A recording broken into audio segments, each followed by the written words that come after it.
वाणी का सदुपयोग करो, वाणी का कभी दुरुपयोग नहीं करना चाहिए, क्योंकि जो मनुष्य वाणी का दुरुपयोग करते हैं अंत समय वाणी उनके साथ विश्वासघात करती है, इसलिए वाणी का दुरुपयोग न करो। जिह्वा से मीठा बोलो। आपने देखा होगा हमारी जीभ में एक भी हड्डी नहीं होती है। आप बताएं क्या जीभ में हड्डी होती है भैया? हाँ या ना, जीभ में हड्डी होती है? अब कुछ तो जवाब दे रही, कुछ असमंजस में पड़ी बैठी, मालूम नहीं होती नहीं होती, क्या जवाब दे दूं? हमारी जिह्वा में एक भी हड्डी नहीं होती है। क्यों नहीं होती? क्योंकि इससे मीठा बोलो। और ध्यान देना, इस जीभ में अपने आप में तो एक भी हड्डी नहीं है। जीभ में स्वयं में एक भी हड्डी नहीं है, और ये जीभ जरा सी गलत चल जाए तो सारे शरीर की हड्डियां तोड़वा देती है।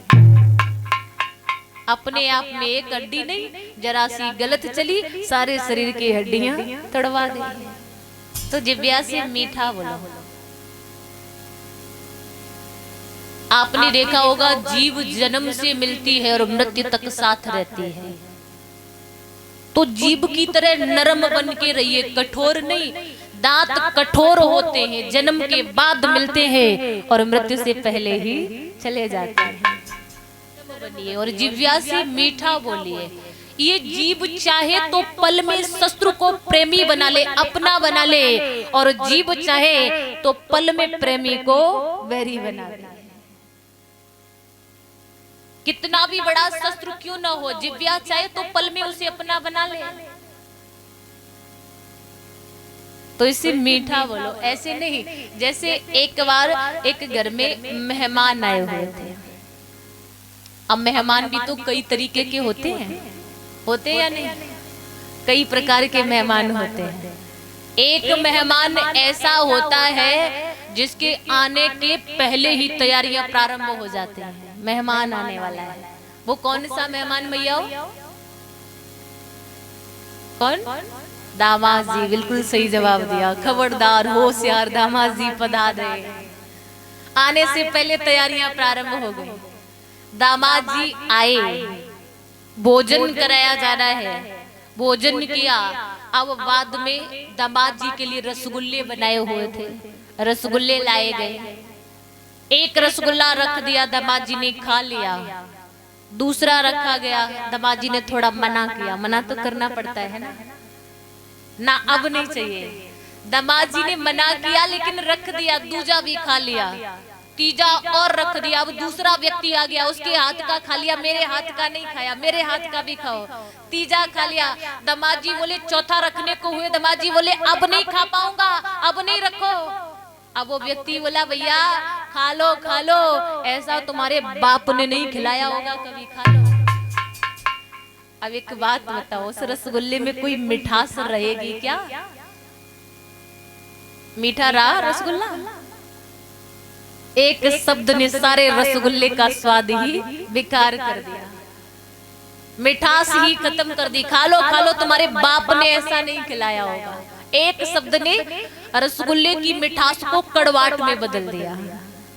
तो जिह्वा से मीठा बोलिए, कम बोलिए, और ऐसा नहीं कि जब जरूरत पड़े तब न बोलो, जब जरूरत पड़े तब अवश्य बोलो, और जहां जरूरत नहीं है वहां ना बोलो।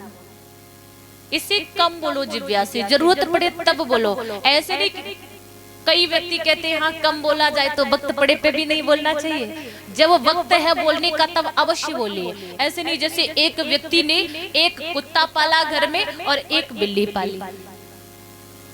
कुत्ता और बिल्ली दो रखे हुए। एक दिन की बात, रात के समय व्यक्ति सोने जा रहा है, और जो ही सोने के लिए चला, बिल्ली बार बार आवाज करने लगी। धीरे धीरे धीरे धीरे रात का 1 बज गया। वो बिल्ली चुप नहीं हुई, बिल्ली चुप नहीं हो रही, व्यक्ति को नींद नहीं आ रही। अब व्यक्ति ने क्या किया, डंडा लेकर गया, बिल्ली को खूब पीटा, खूब पिटाई लगाई। बिल्ली बोलना बंद हो गई। अब कुत्ते ने मन में विचार किया, ये बोली तो ये पिटी, अब मैं नहीं बोलूंगा, यदि मैं बोला तो मैं भी पिटूंगा। ये बोली तो इसे मार खानी पड़ी, मैं बोलूंगा मुझे भी मार खानी पड़ेगी। दूसरी रात क्या हुआ, घर में चोर आ गए।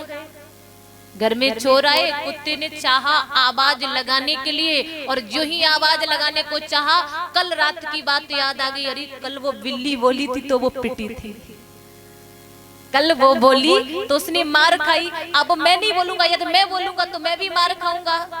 कुत्ता चुपचाप बैठा रहा। चोर सारा सामान चुरा कर चले गए। सुबह हुआ, व्यक्ति ने देखा घर में चोरी हो गई। मन में विचार किया, इस कुत्ते को इतना खिलाता पिलाता हो, इसे इसलिए रखा है कोई आए तो ये बताए कि घर में कोई आया है, और ये चुपचाप बैठा रहा। इसने जरा भी आवाज नहीं की, सारा सामान चला गया। डंडा लेकर आया, कुत्ते को खूब पीटा है।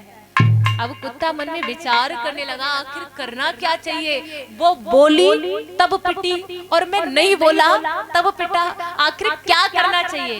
कहने का मतलब बोलना चाहिए।